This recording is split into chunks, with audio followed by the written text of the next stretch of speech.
Hello everyone, welcome back to the Hindu Explainer series. I am Kushagra Goyal and very warm greetings from Law Prep Tutorial.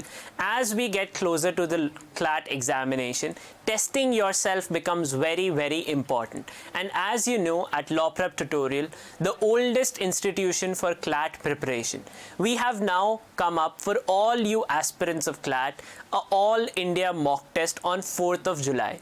The test is completely free for all of you aspirants. All that you have to do is register yourself in the link in the description box. The test is going to happen at the exact time when the real examination of CLAT takes place.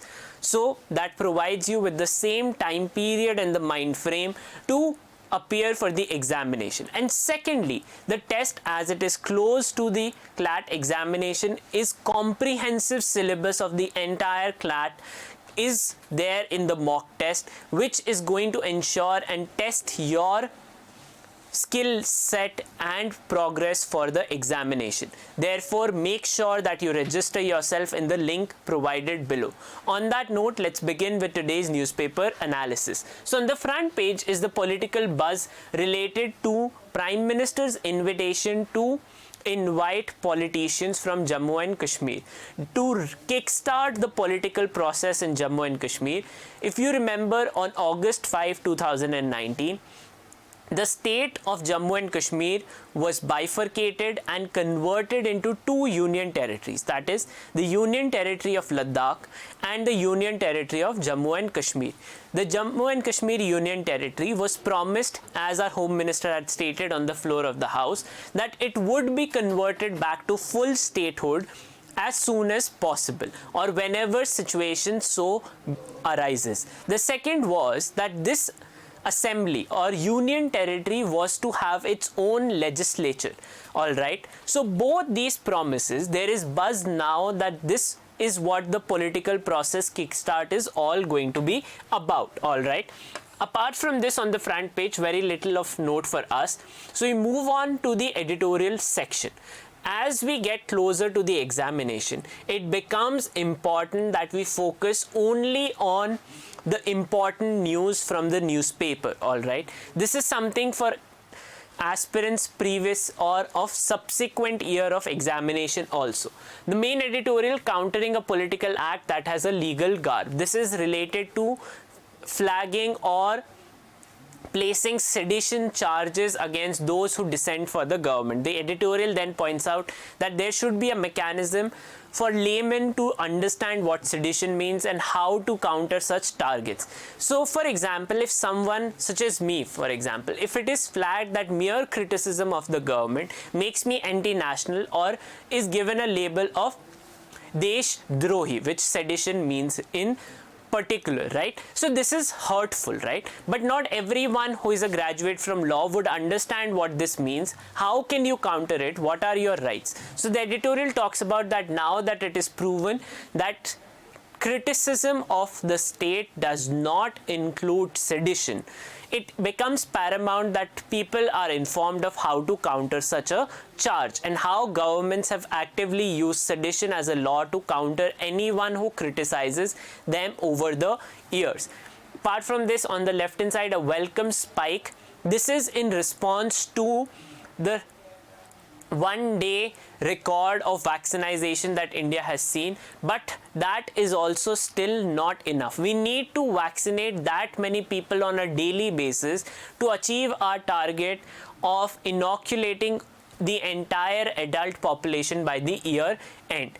Then on the right hand side picture is clear, it is top-down misinformation. This is based on a survey by an author based in Oxford University, which is that most of the misinformation about COVID-19 flows from top down, that is political parties and politicians or people affiliated to various political parties. We all know, we have seen various reports in the newspaper about different people who have been erstwhile politicians or current politicians who have played down the virus, called it is nothing, it is flu, or it will go away with non-scientific solution. So that is where that majority of the people also believe that the misinformation for COVID-19 comes from top down.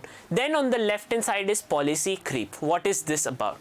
draft regulation of e-commerce. So this year can be marked by Indian government passing regulations, first about TVs, then about social media, and now it is about e-commerce. All right, that it is important to govern all of them.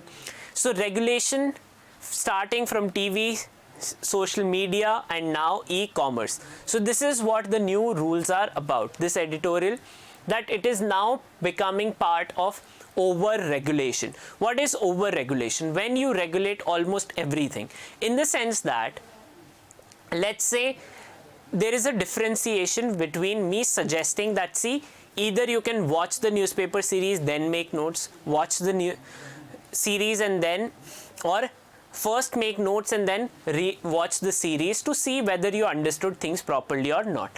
But now I start regulating that whether you have made notes, I start asking you all to upload how much notes. So that is what over regulation would be, and that businesses strive in less regulation. It is seen that innovation and the incentive to create more happens when there is less people to take it away from us. All right, if you are always in the fear that someone is going to interject you or tell you that this is not how it should be done, it is going to affect your way of functioning. So this is what policy creep is. However, for us, what has the government come up now with? The purpose of government for e-commerce website is twofold. One, to ensure that it does not become at disadvantage of offline trade, incessant sales that are there on offline. Second is the concern of preferring particular sellers above another. So if you ever visit Amazon or Flipkart or any other social media e-commerce website, you will see various buyers. Very rarely do we actually select the buyer from where we want that product. We just select the default one. So the e-commerce websites, second rules are, these rules are going to now check that we are, or the platform is not giving a preferential treatment to any particular buyer.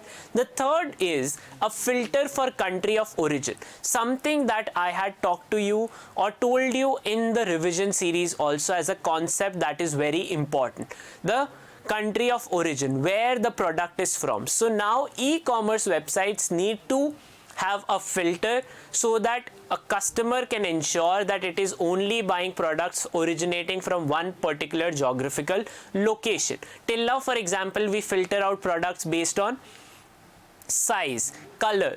Now we can also, they want us to filter out products on basis of country of origin. All right, so that is the purpose. The last segment of it is related parties associated enterprise. It is peer-to-peer sales services. All right, so that is, or back-to-back sales that happens on e-commerce website, which is the fourth part. That is very technical, but these are the other three segments. Apart from this, moving on the op-ed page, so politics in aerial space or snare. Now what is this about? Now it's similar to, if it is a geographical location, all right, this is a particular land. Let's see it like this on earth. Anything above the land, anything below the land, all right, is the sovereign territory. This is, let's say, the territory of India. Anything above it, anything below it, all right, is territorial sovereign territory of India. Airspace is also similar to that. Okay, what law governs this is the Chicago Convention of 1944, or it is known as the Convention on International Civil Aviation. If you all, whenever all of you get into NLUs, you'll have a chance to represent your country in airspace law moot, all right, or space law moots, which happen there are two specific moots, international moots, that happen every year. I hope all of you get, if you are interested in international law in your law schools, will participate in that.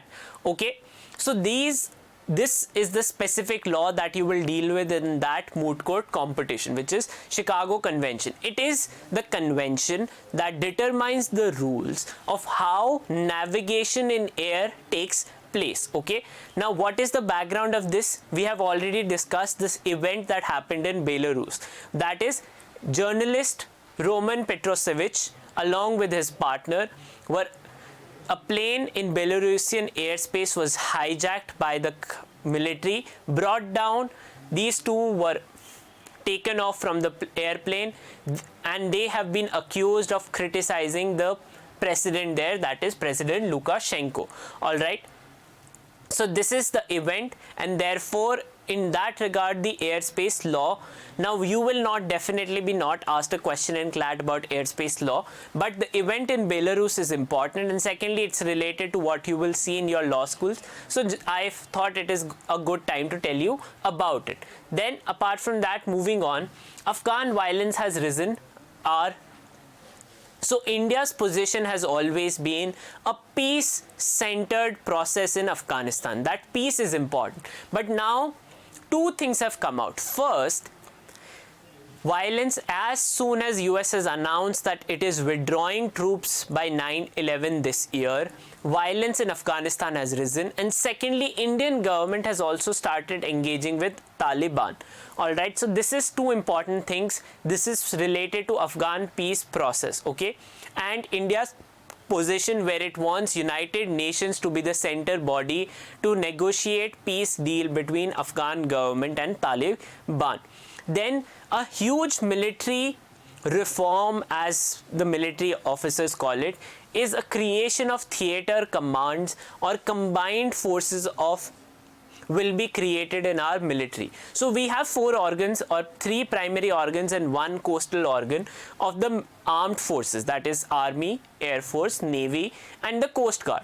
Now these 4 right now work in isolation. Theater command is basically based on geographical locations where a tri-service or a combined theater command will be created, where an officer will lead all the 3 armed forces located in that jurisdiction or jurisdiction of the theater command, and then work accordingly. This is to curb duplicacy and wastage of resources and to ensure that there is maximum efficiency in armed forces in general.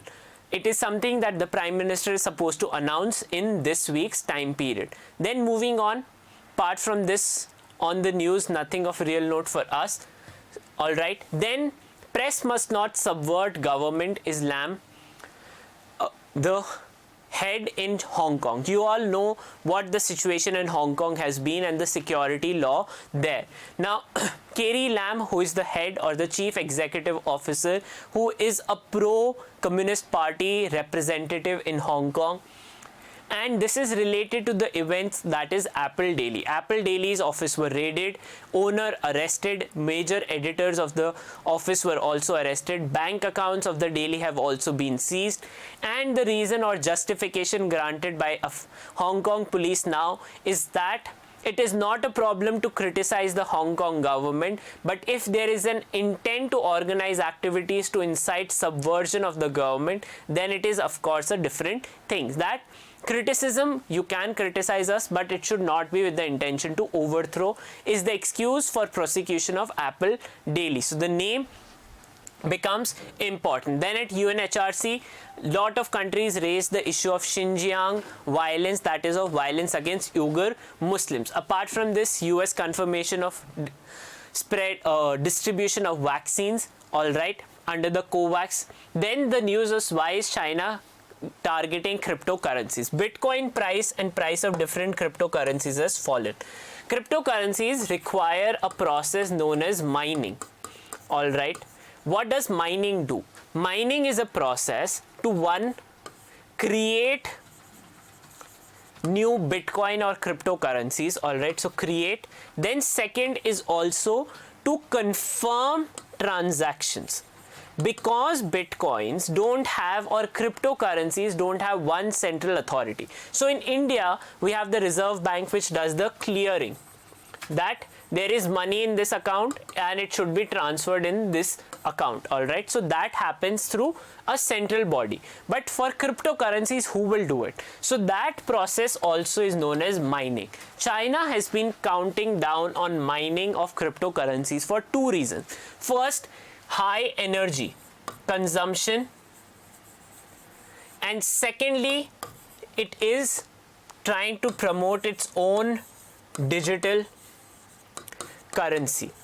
All right, so those are the two reasons. If people in China are going to trade in a cryptocurrency outside its digital currency, then what's the point? But the moment people are not able to do it there, digital currency of China will rise. All right, investors will start investing in this, and this is what China wants. All right, then moving on, Jet Airways is now slated to fly again. Investment proposal has been approved by the NCLAT. Apart from that, on nothing of real note, so I will conclude for the day. Very important for you all in today's newspaper: one, about theater commands, then situation in Iran, updates from there. Third, Apple Daily. All right, so three very important news, all related to international affairs, something that has been in news. All right, and lastly, a healthy reminder for all of you to do register for the All India mock test, the link to which is in our description box. On that note, thank you so much, and I will see you all tomorrow.